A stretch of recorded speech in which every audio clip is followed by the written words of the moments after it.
Assalamualaikum warahmatullahi wabarakatuh. Salam sejahtera untuk kita semua. Perkenalkan, saya Yoka Maipatria, salah satu dosen dari program studi S1 Administrasi Publik Fakultas Ilmu Administrasi di Institut Setiami. Perkenalkan, pada kesempatan ini saya akan menjelaskan tentang mata kuliah yang saya ampuh, yaitu perilaku organisasi dengan metode DAI atau Delivery Interaction Assessment. Video ini dibuat untuk memenuhi salah satu persyaratan sertifikasi dosen tahun 2025, yaitu persyaratan diri dosen dalam unjuk kerja Tridrama Perguruan Tinggi atau PDD UKT-PT khususnya pada aspek pengajaran. Saya akan memulai untuk menjelaskan deskripsi dan informasi umum pada mata kuliah perilaku organisasi. Mata kuliah perilaku organisasi merupakan mata kuliah wajib bagi mahasiswa semester 3 pada program studi S1 Administrasi Publik Fakultas Ilmu Administrasi di Institut Setiami. Mata kuliah perilaku organisasi ini memiliki bobot sebesar 3 SKS selama 1 semester. Pengajaran pembelajaran kuliah ini bertujuan untuk membekali mahasiswa dalam pemahaman yang komprehensif mengenai bagaimana individu dan kelompok perilaku dalam konteks organisasi. Melalui mata kuliah ini, mahasiswa diharapkan mampu menganalisis dan memahami berbagai faktor psikolog, sosial, struktural, dan memenuhi perilaku pekerjaan.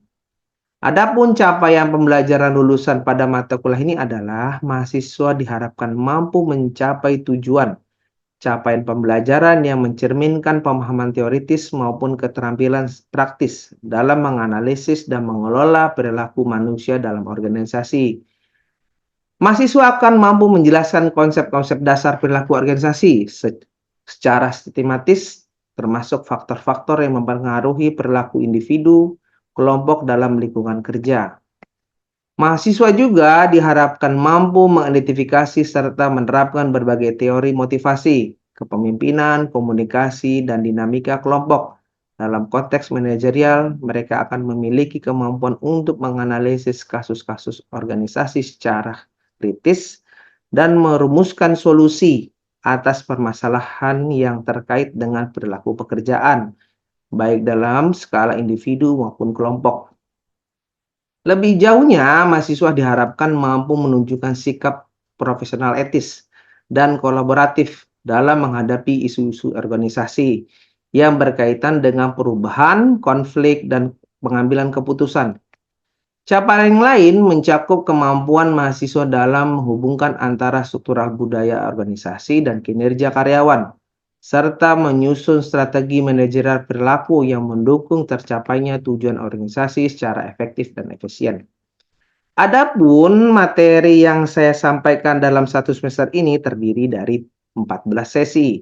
Di antaranya adalah mahasiswa tidak hanya memahami aspek teoritis dalam perilaku organisasi, tetapi juga mampu mengaplikasikan pengetahuan tersebut dalam praktek manajerial secara baik anggota tim maupun calon pemimpin organisasi di masa akan depan. Dalam proses pembelajaran, di Susyami menggunakan metode hybrid, di mana perkuliahan dapat dilaksanakan secara daring dengan menggunakan tools web conference seperti Google Meet atau Zoom dan forum diskusi mahasiswa di SSO. Sedangkan metode luring dilakukan secara tatap muka di ruang kelas ataupun absensi kehadiran mahasiswa. Dan dosen juga menggunakan single sign-on atau SSO, di mana dosen wajib mengunggah materi H-1 sebelum perkuliahan dimulai, dan mahasiswa mengupload materi yang sudah diupload oleh dosen sebagai bukti kehadiran. Di samping itu, metode pembelajaran aktif menggunakan peran dan keaktifan mahasiswa dalam proses pembelajaran, yaitu menggunakan pembelajaran kolaborasi, diskusi kelompok, penugasan berupa studi kasus baik secara mandiri maupun kelompok. Adapun bobot penilaian evaluasi hasil pembelajaran adalah absensi sebesar 10%, perilaku 10%, tugas 20%, UTS 25%, dan UAS 35%. Metode pembelajaran dilakukan pola mata kuliah ini adalah yang pertama dengan ceramah, yaitu menyampaikan materi dengan harapan mahasiswa mampu memahami materi secara luas dan memberikan pemahaman mengenai literasi yang harus dibaca. Lalu yang kedua adalah metode diskusi, di mana dalam diskusi saya memberikan studi kasus mengenai bidang perilaku organisasi, bagaimana mahasiswa dituntut untuk memahami berbagai teori dan gaya kepemimpinan, serta keterampilan komunikasi yang diperlukan dalam pengelolaan sumber daya manusia. Mereka perlu mengetahui bagaimana pemimpin dapat mempengaruhi perilaku, membentuk budaya organisasi, dan membawa perubahan yang positif. Dan metode pembelajaran yang ketiga adalah praktek, di mana saya memberikan praktek cara melaksanakan atau menyelenggarakan suatu organisasi yang sesuai dengan kebutuhan perusahaan dalam mata kuliah. Ini saya juga berkolaborasi dengan praktisi di bidang corporate agar mahasiswa mendapatkan insight dan experience di mata kacamata perilaku praktisi mengajar agar selaras dengan kebutuhan dunia industri. Dan tentunya ini untuk mempermudah pembelajaran materi serta dalam penyampaian pembelajaran perkuliahan, saya menyediakan slasher seperti PPT ataupun literasi-literasi buku yang berkaitan dengan kegiatan belajar mengajar. Saya juga memiliki strategi dan inovasi pembelajaran yang diharapkan dengan harapan agar dapat tercapainya hasil pembelajaran mahasiswa dan lulusan sesuai dengan kompetensi yang dimiliki, keunggulan, dan berdaya saing. Demikian informasi yang bisa saya sampaikan mengenai mata kuliah perilaku organisasi untuk mahasiswa program studi S1 Administrasi Publik Fakultas Ilmu Administrasi di Institut Setiami. Berikutnya, saya akan menampilkan proses pembelajaran yang saya lakukan secara tatap muka di ruang kelas dan melalui secara daring.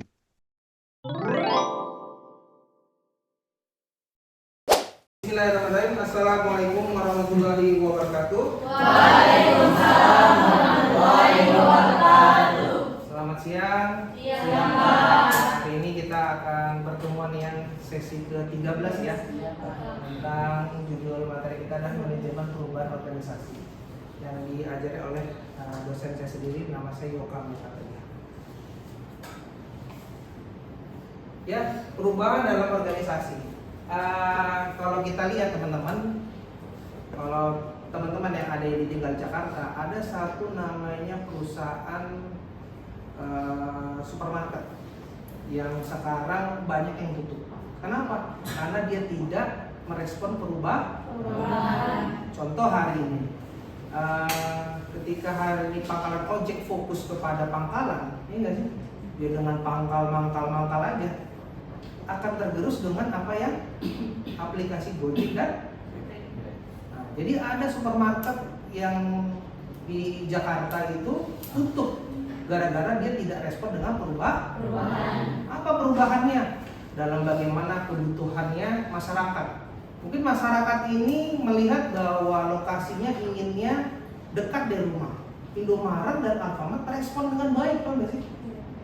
Dengan dia buat promo yang sangat tertarik.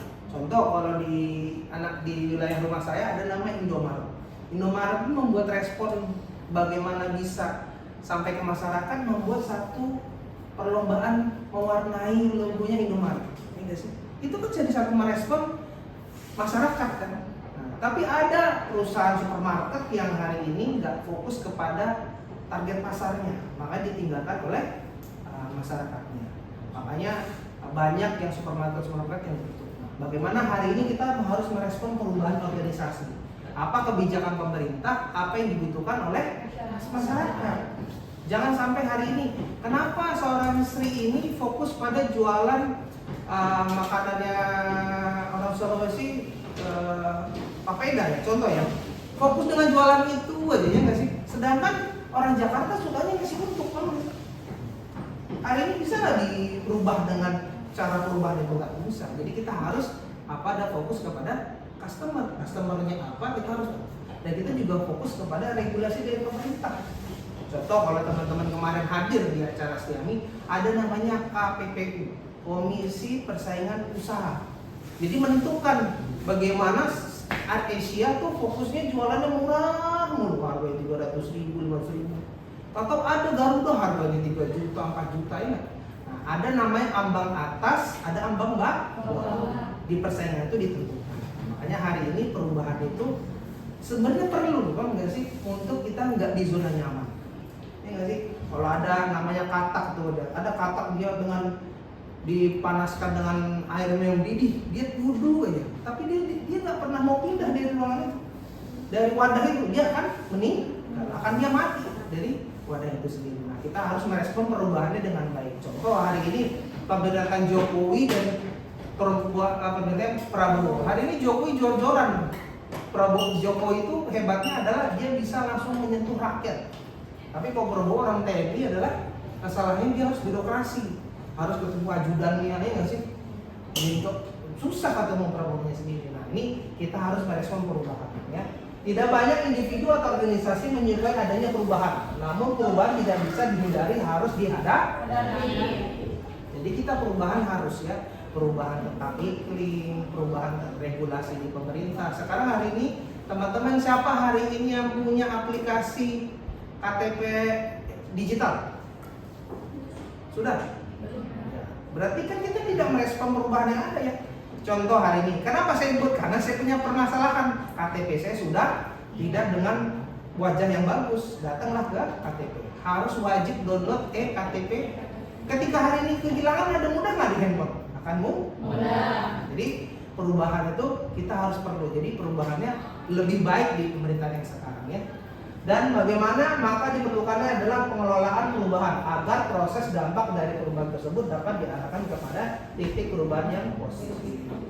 Bagaimana perubahannya harus berdampak positif. Nah, hari ini ketika pemerintahan yang sekarang banyak perubahan-perubahan. Contoh kalau teman-teman di saya ini koordinator tentang MBKM, ya. MBKM dulu MSIB, sekarang jadi berubah namanya MBKM berdampak, magang berdampak. Jadi sudah magang, dampaknya apa? Jadi pengennya dua step. Nah, bagaimana hari ini teman-teman baru semester 2 masih nol banget? Disiapkan dari sekarang, ya nggak sih? Kenapa diterima teman-teman kakak kelas yang kemarin magang MSIB? Karena apa? Di CV-nya menceritakan portofolionya baik.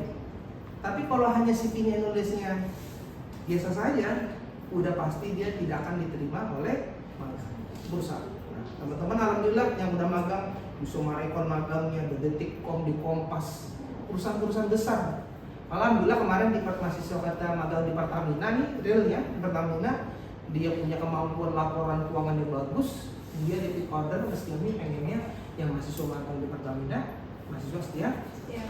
Kan ada nilai plusnya di situ. Nah, jadi teman-teman, oke, kita ini nongkrong-nongkrong boleh, gaul-gaul boleh, tapi kita tujuannya sama, lulus 4 tahun, wisuda bareng-bareng itu.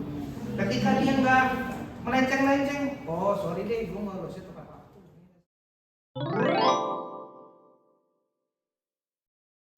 Komunikasi organisasi, kendalanya apa saja, bagaimana komunikasi organisasi yang efektif, terus gimana sih komunikasi itu nantinya bisa membawa kita pada karir yang sukses, ya. Nah, sebelum masuk ke materi, saya mau memperkenalkan perusahaan saya terlebih dahulu, di mana tempat saya bekerja, teman-teman. Mungkin belum familiar gitu ya buat teman-teman. Jadi, saya bekerja di Yayasan Triputra Persada Horizon Education, atau disebut dengan Horizon Education. Jadi, ini merupakan organisasi non-profit gitu ya, sebuah yayasan yang dibangun oleh dua perusahaan besar Indonesia, Triputra dan juga Persada Investama, bekerja sama dengan Finma Education di Filipina. Jadi saat ini pimpinan saya itu merupakan ekspatriat, gitu ya, merupakan orang Filipina, ya. Nah, jadi mereka punya komitmen untuk membuat suatu pendidikan yang affordable, yang terjangkau, tapi juga mempunyai kualitas yang bagus gitu ya, yang bisa diakses oleh banyak orang di Indonesia. Nah, saat ini Horizon Education itu memiliki dua kampus. Ada satu Calbis University. Nanti mungkin teman-teman sudah ada yang tahu karena kita sebenarnya jaraknya berseberangan gitu ya, Calbis dan juga Setiami. Nah, satu lagi kita juga ada satu kampus di Karawang. namanya Horizon University Indonesia. Seperti itu teman-teman. Nah, saat ini saya menduduki posisi partnership national manager yang membawahi kedua kampus ini. Oke, kita masuk ke dalam materinya, teman-teman. Kalau berarti ini Pak Yoka pertemuan yang keberapa ya? Mungkin udah yang terakhir begitu ya Pak Yoka? Ke-13. Ke-15. Ke-13. Jadi, oh ke-13. Oke, ke-13 pertemuannya. Jadi sebenarnya teman-teman sudah mengetahui gitu ya, apa sih organizational behavior gitu ya, seperti apa perilaku organisasi gitu ya. Jadi di sini saya akan menyampaikan bagaimana komunikasi organisasi. Gitu ya. Kalau sebelumnya teman-teman membahas terkait dengan perilakunya, gitu ya, bagaimana orang-orang di organisasi, seperti apa organisasi, gitu ya. Sekarang lebih spesifik lagi karena memang ini bidang saya terkait dengan komunikasi organisasi. Jadi mungkin karena di sini jurusannya administrasi publik, gitu ya, belum banyak terpapar terkait dengan teori komunikasi. Jadi pada intinya komunikasi organisasi itu artinya sama gitu ya dengan komunikasi. Jadi proses pertukaran informasi, proses pertukaran pesan gitu ya, tapi antara individu dengan individu di dalam suatu organisasi yang konteksnya itu untuk mencapai tujuan bersama. Jadi kita diskusi di organisasi, rapat, konteksnya itu sama. Kita sama-sama ingin mencapai tujuannya, yaitu misalnya kalau di kerjaan gitu ya, ada achievement, KPI gitu ya, Key Performance Indicator yang memang setiap tahun itu ada penilaiannya setiap individu. Jadi di dalam suatu organisasi gitu ya, semua kegiatannya gitu ya, semua yang dilakukan, semua komunikasi yang berlangsung itu tujuannya adalah untuk mencapai tujuan bersama. Mau itu perusahaan, mau itu komunitas, mau itu yayasan, mau itu nanti misalnya UKM, unit kegiatan mahasiswa gitu ya, student club gitu. Itu di dalam satu organisasi tujuan komunikasinya itu adalah untuk mencapai tujuan bersama. Nah, tipe-tipe komunikasi di dalam organisasi itu juga beragam gitu ya. Jadi ada antara misalnya pemimpin dengan staf gitu ya, atau staf sebaliknya staf dengan pemimpin gitu ya. Komunikasi vertikal namanya. Jadi itu berbeda teman-teman gitu ya, dengan cara kita komunikasi antara uh, colleges gitu ya, bersama dengan teman-teman. Cara kita komunikasi kita dengan atasan kita, cara komunikasi kita dengan nanti misalnya teman-teman punya bawahan, itu berbeda dengan teman-teman komunikasi dengan teman-teman, dengan rekan kerja gitu ya. Jadi harus teman-teman ketahui perbedaannya. Jadi misalnya kalau misal dengan pimpinan gitu ya, kita harus sopan gitu ya.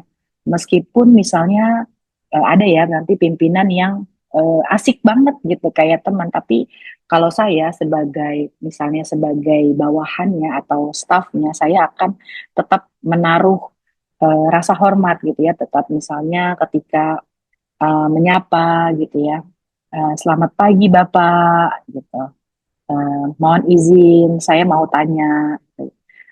Harus harus kita lakukan standarisasi gitu ya, ketika kita berkomunikasi sama pimpinan kita pun gitu ya, dengan bawahan kita nanti ketika teman-teman sudah menjadi senior gitu ya, teman-teman juga harus tahu bagaimana caranya teman-teman mendekati bawahan gitu ya. Misalnya kalau saya generasi milenial, saya harus tahu bagaimana cara berkomunikasi dengan generasi Z, apalagi nanti misalnya generasi alpha gitu ya. Saya harus tahu karakteristiknya seperti apa.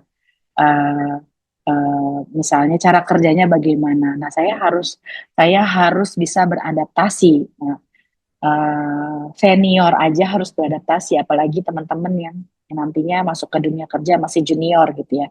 Teman-teman harus banyak beradaptasi gitu ya, berkomunikasi dengan atasan, berkomunikasi dengan rekan kerja. Misalnya nanti teman-teman di kantornya ada cleaning service, itu juga teman-teman harus bisa gitu ya beradaptasi, tetap sopan gitu ya. Kalau misalnya kasih instruksi harus jelas kayak gitu-gitu. Nah, itu sangat penting di dalam suatu organisasi ya.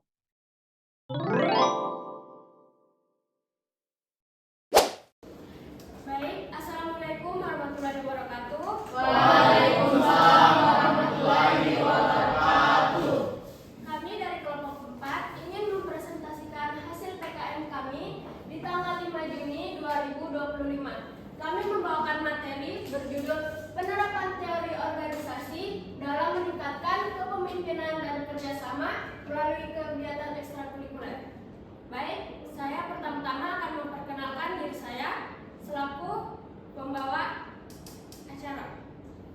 Saya atas nama Zaskia Nurul Pratiwi dan anggota saya. Nama saya Dinda Yuliati. Nama saya Cynthia Sadevi. Baik, kami dari kelompok 4 akan mempresentasikan semua hasil PKM kami.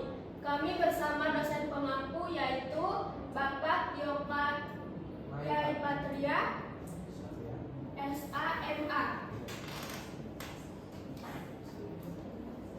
Berikut adalah jadwal pelaksanaan yang dilakukan di hari Kamis 5 Juni 2025. Lokasi bertempatan di Jalan Keramat Asem nomor 24. Topik PKM yaitu penerapan teori organisasi dalam kepemimpinan dan kerjasama melalui kegiatan ekstrakurikuler.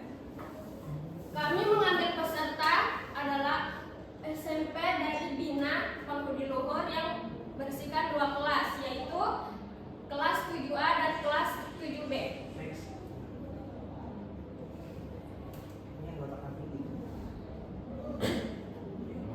Anggota kami terdiri atas Doni Syahmula Muhammad Jamril, Zaskia Nurul Pratiwi, Adelia Fani Damayanti, Cynthia Saridevi, Adinda Yulianti, dan Resa Rahmawati.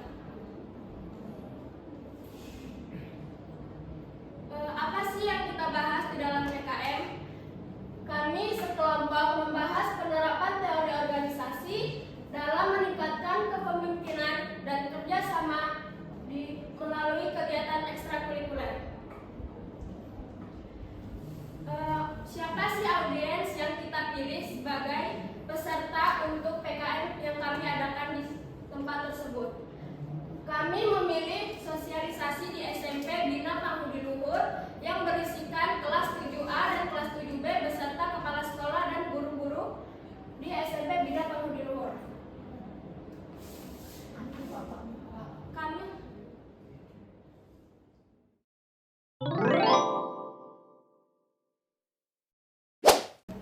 Jadi gini guys, kan ada studi kasus nih tentang budaya organisasi dan kinerja.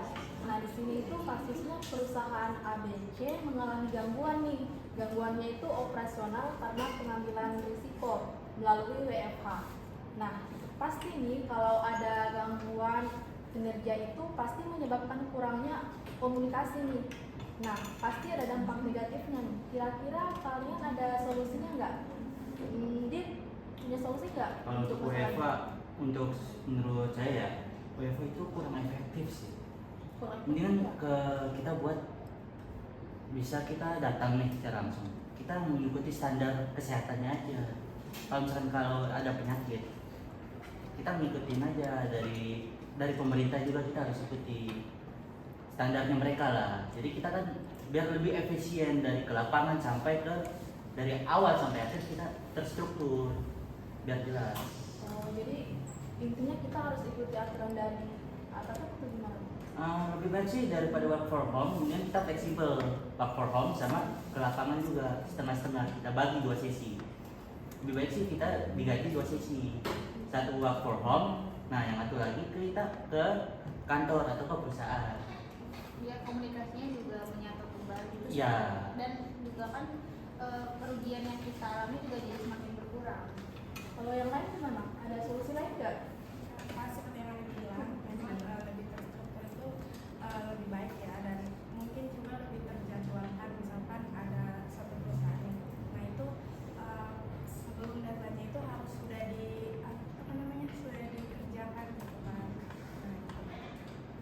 Tapi ya guys, kalau misalkan nih kita ngikutin tadi kayak kata Adit nih, kalau misalkan kinerjanya itu atau kerjasamanya itu nggak nyambung, nggak ada satu arah, itu gimana dong?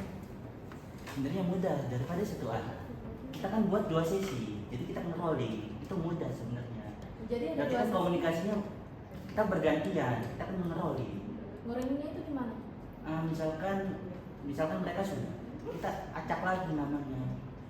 Jadi dari dalam 1 bulan itu kita acak nama untuk 2 iya, sesi.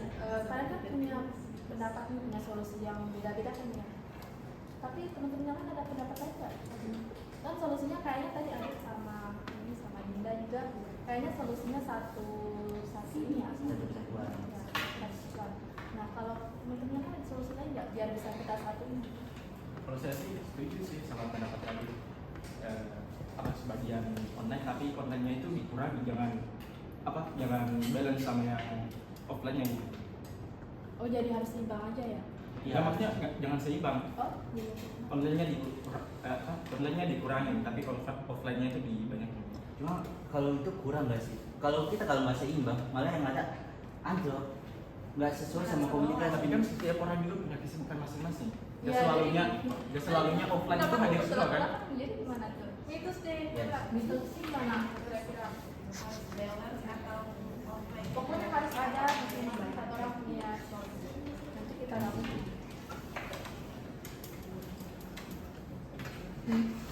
Mitos nih, misalkan bayangin perusahaannya itu punya kinerja kerjasamanya itu nggak bagus. Jadi gimana tuh?